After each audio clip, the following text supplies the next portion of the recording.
안녕하세요. 오늘도 사연살롱을 찾아주셔서 감사합니다. 20대 후반에 출산을 앞둔 여성이에요. 불과 몇 달 전까진 헤어샵에서 헤어 디자이너로 일을 했는데요. 임신 후 몸이 무거워서 오래 서 있기 힘든 탓에 지금은 일을 쉬고 있어요.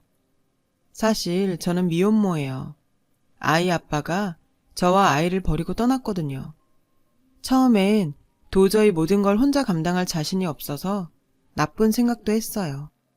그런데 산부인과에서 아이의 심장 소리를 듣던 날 그 생각을 고쳐먹게 됐죠. 단순히 죄책감 때문에 그랬던 건 아니에요. 뱃속의 아이가 어린 시절 저와 비슷해서 마음이 저절로 움직였던 거죠. 저는 태어나던 순간부터 가족들에게 환영받지 못한 존재였거든요. 그랬던 제가 당장 힘들고 어렵다고 아이를 포기하면 그들과 똑같은 사람이 되는 것 같아 용납이 되지 않더라고요. 그래서 온 힘을 다해 내 아이를 지키고 사랑해야겠다는 마음이 생겼나 봐요. 저희 엄마는 소위 말하는 첩이었어요. 정확히 말하자면 씨바지였죠. 제 호적상의 어머니가 이복 언니를 낳고 원인불명의 불임이 되자 친할머니가 저희 엄마를 집에 들이셨거든요. 할머니는 아들이 없다면 큰일이 난다고 생각하는 사람이었어요. 아들을 못 낳는 여자는 남편을 뺏겨도 할 말이 없다고 여기시는 분이셨죠. 며느리의 불임 사실을 알자마자 아들을 낳아줄 엄마를 택한 거예요. 당시 저희 엄마는 아무것도 가진 게 없는 사람이었어요. 잃을 게 없다 보니 당연히 세상이 무서울 것도 없었죠. 그런 엄마는 아들만 낳아주면 1억을 주겠다는 할머니의 제안에 홀깃해서 냉큼 따라 나섰어요. 그렇게 엄마는 할머니 손에 이끌려 친가에 들어오게 되었고, 그런 엄마를 본 아빠는 기가 막혀서 말이 안 나올 지경이었대요. 나이 때문이었죠. 당시 엄마는 21살에 불과했거든요. 어머니, 도대체 왜 이러세요? 아무리 손자 욕심이 나도 그렇지 저렇게 어린 여자를 데려오시면 어떡해요? 어떻게 꼬셔왔는지는 모르겠지만 당장 돌려보내세요. 어리면 더 좋지. 뭘 그러냐? 다 늙어 빠진 내 처보다야 훨씬 낫지. 그리고 내가 쟤 끌고 온 거 아니다. 오갈 데 없다고 따라온 애야. 쟤도 원해서 온 거니 걱정할 거 없다. 어머님, 그래도 이건 아니죠. 집사람도 좀 생각해 주세요. 이러시면 제가 어떻게 집사람을 봐요? 아빠는 중간에서 난감해 하셨대요. 하지만 할머니는 완강하셨죠. 내가 왜 아들도 못 낳는 년까지 생각해야 하니? 억울하면 지가 진작에 아들 낳았어야지. 지금이라도 아들 하나 낳아봐. 그럼 내 당장 쟤 내보내마. 두 사람의 대화를 초조하게 듣고 있던 제 생모는 이러다가 1억이 물거품이 될 것 같아 아빠한테 매달렸대요. 제발 자길 불쌍하게 생각해서라도 받아달라고요. 그렇지 않으면 당장이라도 한강이라도 빠져 죽겠다고요. 마음이 약했던 아빠는 그런 저희 엄마를 내치지 못했고, 그렇게 엄마는 그 집에 방 한 칸을 차지하게 되었죠. 그제야 엄마는 모든 게 자기 뜻대로 되어간다 생각했는데, 좀처럼 아빠는 저희 엄마를 봐주지 않더래요. 애가 탄 할머니는 계속 엄마를 닥달했고, 엄마는 아빠를 꼬시는데 혈안이 되었죠. 정말 안 해본 짓이 없다 했는데도 아빠는 본처만 바라보더래요. 급기야 할머니는 엄마와 잠자리를 하지 않는 아빠를 닥달하기 위해 며느리한테 괜한 심술을 부리셨어요. 그런데도 아빠는 꼼짝하지 않으셨고 할머니는 고민 끝에 초강수를 두기로 했대요. 그건 바로 며느리가 밖에서 외도를 하고 있다고 생트집을 잡는 것이었죠. 억울해하는 며느리한테 할머니는 이 집에서 쫓겨나고 싶지 않으면 어떻게 하든 아빠를 저희 엄마와 잠자리를 갖게 하라며 협박을 했대요. 그리고 그 결과 제가 태어나게 된 거죠. 아들이 아닌 딸이라 할머니의 실망은 이루 말할 수 없었다고 해요. 저희 엄마 역시 아들이었다면 1억이 생기는 건데 제가 딸이라 망쳤다며 젖도 물리지 않고 저를 미워했죠. 그런 저를 걷어먹이고 키운 사람은 본처였어요. 실질적인 제 어머니요. 제가 잠투정이라도 하면 할머니가 역정을 내셔서 추운 날도 더운 날도 저를 들쳐 안고 재우셨다고 하더라고요. 저에게는 5살 터울의 언니가 있었어요. 어머니의 친딸이었죠. 제가 기억하는 언니는 저희 엄마 때문에 어머니가 할머니에게 미움을 받았다며 저를 싫어했어요. 어머니가 저를 안고 있으면 그 사이를 파고들었고 어머니가 없을 땐 저를 때리고 괴롭혔죠. 그러는 사이 저희 엄마와 아빠는 할머니가 바라던 대로 정이 들었고 제 동생이 태어났어요. 제 동생은 할머니가 그토록 바라던 아들이었어요. 원래대로라면 남동생을 아빠의 호적에 올리고 엄마는 돈 받고 집을 나가야 했죠. 하지만 아빠가 이제 와서 내쫓을 수는 없다고 반대를 했고 할머니 역시 막상 생돈 1억을 주려니 아까워서 어쩌지도 못하고 있었죠. 그때 엄마가 제안을 하나 했대요. 자신이 1억을 포기하는 대신 아빠의 정식 부인으로 살게 해달라고요. 그 말을 들은 할머니는 옳았구나 했죠. 그래서 아들을 낳은 내가 정실 부인이 되는 건 당연한 거 아니냐며 엄마의 조건을 흔쾌히 받아들이셨고 이미 저희 엄마와 정이 많이 들었던 아빠는 할머니 성화에 못 이겨 어머니와 이혼하신 거고요. 하루아침에 이혼당한 어머니는 언니를 데리고 집을 나가셨어요. 당연히 저는 혼자가 되었고 할머니와 엄마는 제 동생을 챙기느라 저는 안 몰라라 방치하셨죠. 아빠가 가끔 저를 챙겨주시곤 했지만 그것도 잠깐뿐이었어요. 저는 외롭고 무서운 밤이면 나는 왜 태어났을까? 차라리 동생이 태어나지 않았으면 어머니가 계속 나를 키워주시지 않았을까? 하는 생각을 했어요. 그리고 결국 전 삐뚤어지게 되었죠. 초등학교 시절부터 친구들 물건에 손을 대기 시작했습니다. 그런 생활은 고등학교에 들어가서도 이어졌고 퇴학 위기에 처할 정도로 상황은 꽤 심각해졌어요.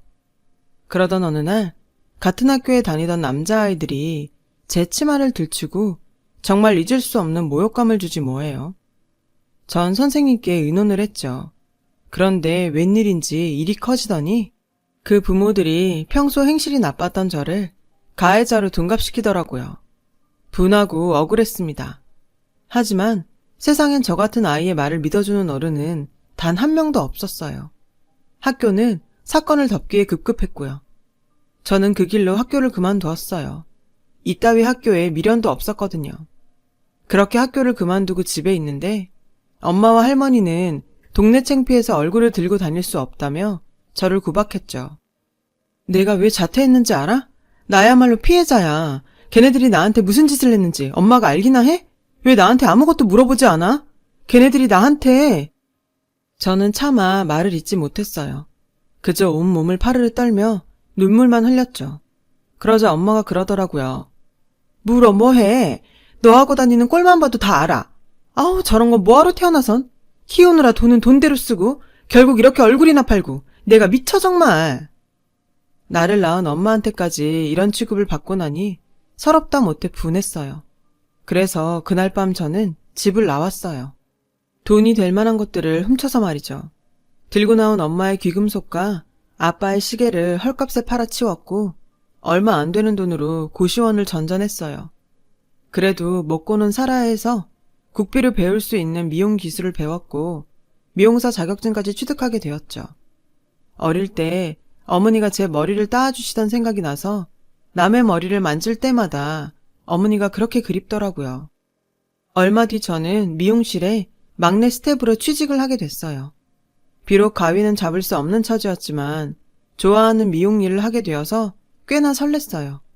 그리고 제 손으로 여기까지 왔다는 성취감에 일은 힘들어도 즐거웠고요. 하지만 즐거움도 잠시 여자들이 많은 미용실엔 늘 얘기거리가 끊이지 않았고 저에 대한 나쁜 소문이 돌기 시작했어요. 이미 미용실에 들어올 때 학교가 적성에 안 맞아 그만뒀다고 원장님께 말했는데 얼토당토 않게 그 말에 살이 붙어 일진이던 제가 학생을 때려서 장애를 입히곤 퇴학을 당한 걸로 되어버렸죠. 그리고 그 소문은 순식간에 퍼졌어요.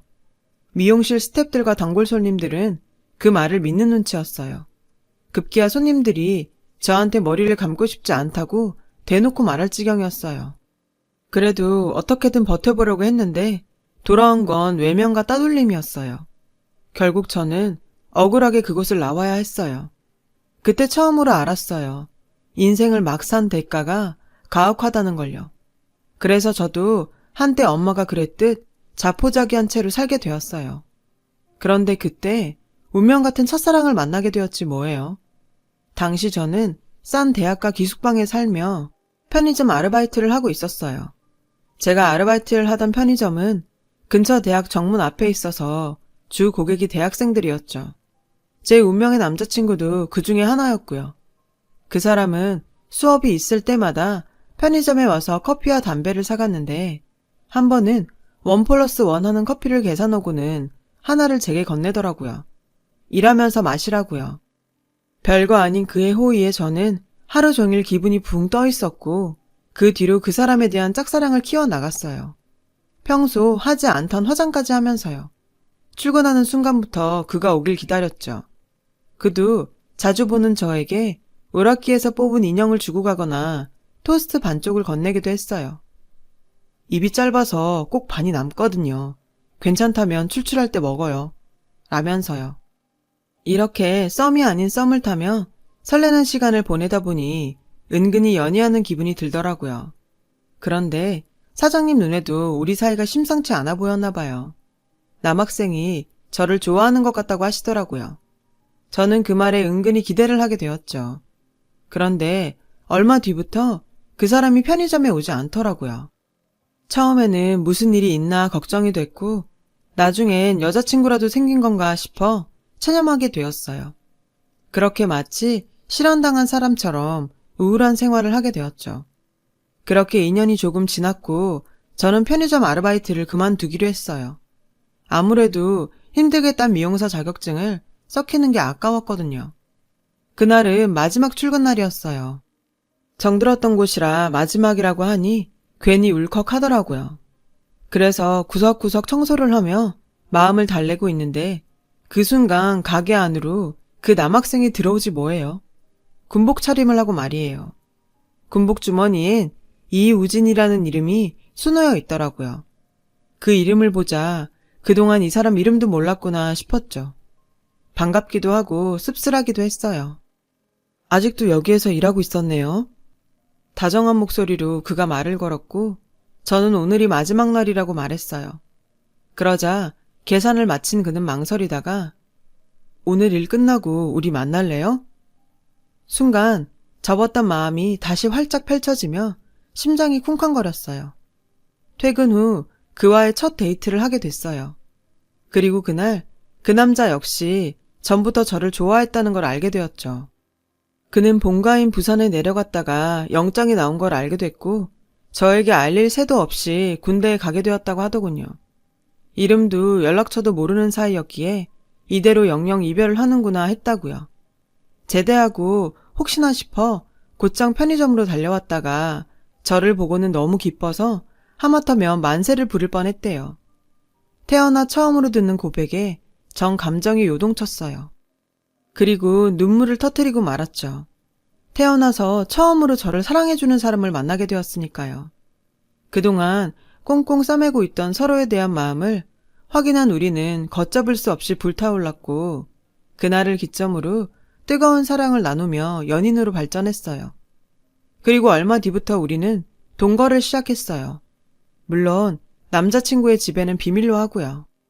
남친은 복학을 했고 저는 미용실에 취직해서 마치 신혼부부처럼 달콤한 시간을 보내게 되었죠. 언젠가 남들처럼 정식으로 결혼식을 올리는 꿈을 꾸면서요. 그렇게 우리는 3년을 함께 보냈고 남친이 졸업반이 되던 해에 저는 초보 딱지를 떼고 정식 헤어 디자이너가 되었어요. 이제 제법 가위가 손에 익었고 저를 찾는 단골 손님도 생겼죠. 이런 게 바로 사람들이 말하는 사는 재미구나를 느끼던 때였어요. 일도 사랑도 순탄하던 그 즈음 저는 소화불량으로 고생을 하게 되었어요. 평소 소화가 잘 안 되는 편이긴 했는데 언제부턴가 그 증상이 더 심해졌고 조금씩 불안해지기 시작했어요. 소화불량뿐만 아니라 생리도 거르고 몸이 이상할 정도로 나른하면서 속이 울렁거렸거든요. 그래서 혹시나 싶어 임신 테스트기를 구입해 테스트를 해보았어요. 결과는 선명한 2줄이었죠. 저는 보고도 믿기지 않았어요. 그날 밤 저는 임신 테스트기를 남친한테 보여주었고 남친은 놀란 표정으로 이렇게 말하더군요. 이런 말해서 나도 좀 괴로운데 우리는 아직 부모가 되기엔 미숙한 것 같아. 아직 난 학생이고 부모님이 아시게 되면 아마 네가 상처받게 될 거야. 그래서 말인데 지우자. 사실 기뻐하지 않을 거라는 건 짐작하고 있었어요. 하지만 남자친구 입에서 지우자는 말이 나오니 참기 힘들 만큼 화가 났어요. 그래서 남자친구에게 마음에도 없는 못된 말들을 쏟아냈죠. 그저 서운한 마음의 표현일 뿐이었는데 남친은 미안하다는 말만 남기고는 저를 떠났어요. 두렵고 무섭긴 나도 마찬가지인데 혼자 버려지고 나니 눈앞이 캄캄하더라고요. 그래서 냉정하게 판단했어요. 내 몸 하나 건사하는 것도 허덕이면서 어떻게 애를 책임질 건가. 결론은 하나였죠. 한파로 온 도시가 꽁꽁 얼어붙었던 어느 겨울날 혼자서 산부인과를 찾았어요. 하지만 이런 상황도 모르고 살겠다고 뱃속에서 힘겨운 사투를 벌이고 있는 아이의 심장 소리를 듣자 제 마음이 흔들리기 시작했어요. 나에게 이 생명을 끊을 자격이 있는가? 환영받지 못하고 태어난 게 억울했던 내가 정작 내 아이에겐 태어나는 것조차 허락하지 않다니. 전 제 엄마나 할머니보다 더 나쁜 인간이란 생각이 들더라고요. 그래서 수술을 포기하고 산모 수첩을 받아든 채 집으로 돌아왔어요. 그 사이 남친은 자기 짐을 모두 싸들고 나갔더라고요. 미안하다는 편지와 100만 원을 남겨둔 채요. 마음 같아선 그깟 100만 원 확 버리고 싶었지만 한 푼이 아까운 처지라 그 돈을 지갑에 넣었어요. 남친과 살던 집은 보증금 없이 연세를 낸 집이라 기간을 채우고 나왔고요. 거의 대학생들을 위해 풀옵션으로 빌려주는 집이라 가지고 나올 건 옷가지 몇 개와 화장품이 전부였어요. 전 배가 나오기 전까진 악착같이 일했고 배가 나오기 시작하자 눈치가 보여서 미용실을 그만두고 대전 본가로 내려갔어요. 집 나간 딸이 미혼모가 되어 돌아온 걸 반길 리 없다고 생각했지만 산 딸이 얼마 안 남은 저에겐 선택의 여지가 없었죠. 설마 애 가진 임산부를 죽이기야 할까 싶어 무거운 걸음을 내딛었죠.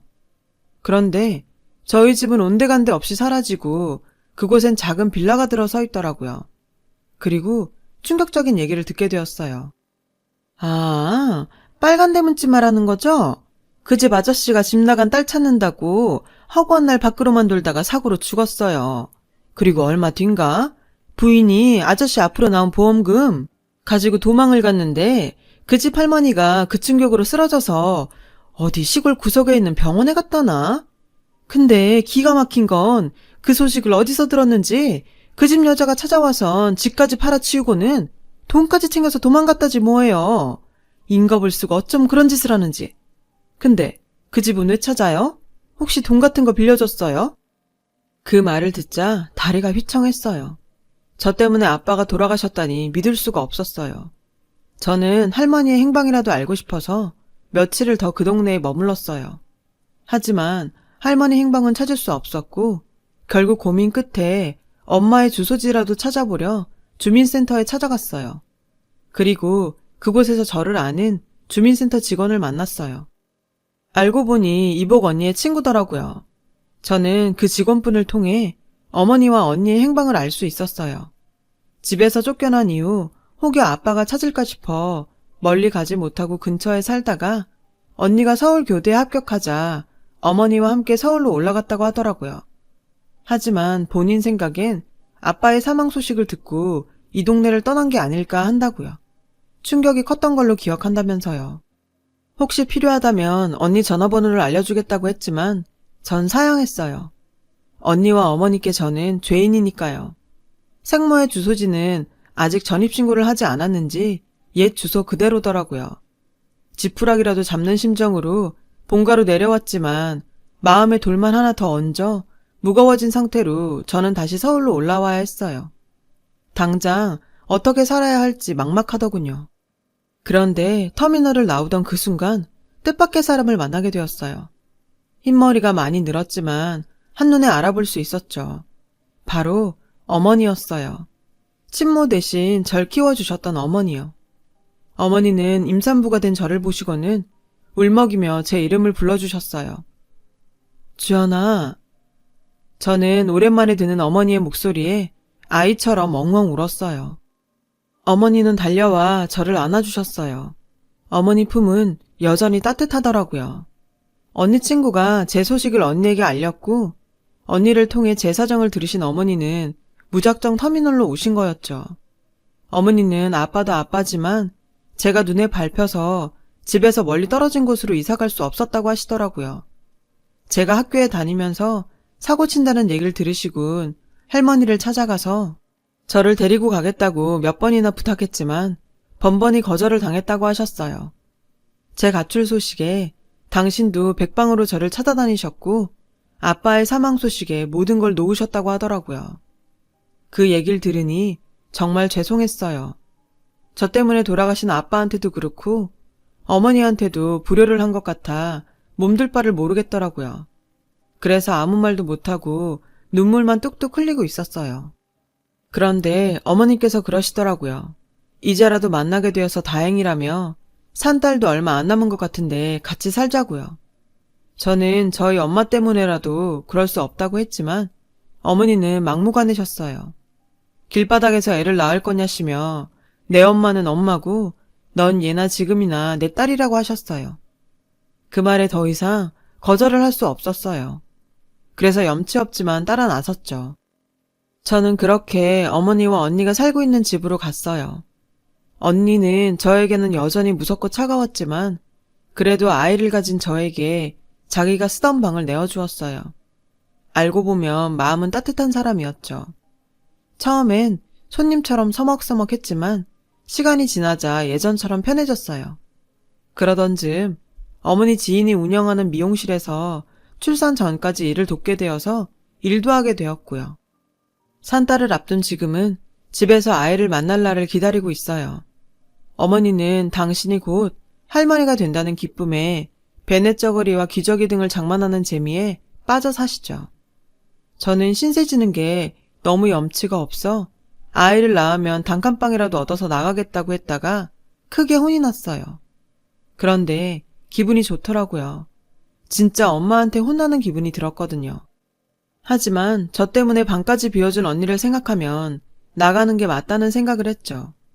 그러던 어느 날 언니가 치킨을 사들고 와서는 같이 먹자고 하더라고요. 제가 통닭을 좋아했던 게 생각이 나 사왔다고요. 그리고는 3천만 원이 든 통장을 건네며 앞으로 애기 태어나면 돈 들어갈 일 많을 거잖아. 그거 챙겨둬. 라고 하더라고요. 그 말에 저는 눈물샘이 터져버렸어요. 그 돈은 아무리 봐도 언니의 결혼 자금 같았어요. 그래서 전 거절을 했어요. 야, 나 정말 어릴 때부터 너 우는 거 진짜 싫었거든? 내가 뭘 했다고 우냐? 사람 민망하게. 너랑 나랑은 좋든 싫든 자매야. 그러니까 나도 이모 노릇하려고 그러는 거니까 군소리 하지 말고 받아. 이모가 내 조카한테 주는 거니까. 저는 목이 메어서 아무 말도 못했어요. 언니는 자꾸 울면 앞으로 치킨은 영영 안 사줄 거라고 장난스러운 타박을 했죠. 언니는 눈시울을 붉히며 애써 눈물을 참더라고요. 전 그런 언니를 끌어안고 펑펑 울었어요. 그날 우리 자매는 평생 흘릴 눈물을 쏟았어요. 가족 중에 유독 아픈 손가락이 있다고 하죠. 어머니와 언니한텐 제가 그런 존재였던 거예요.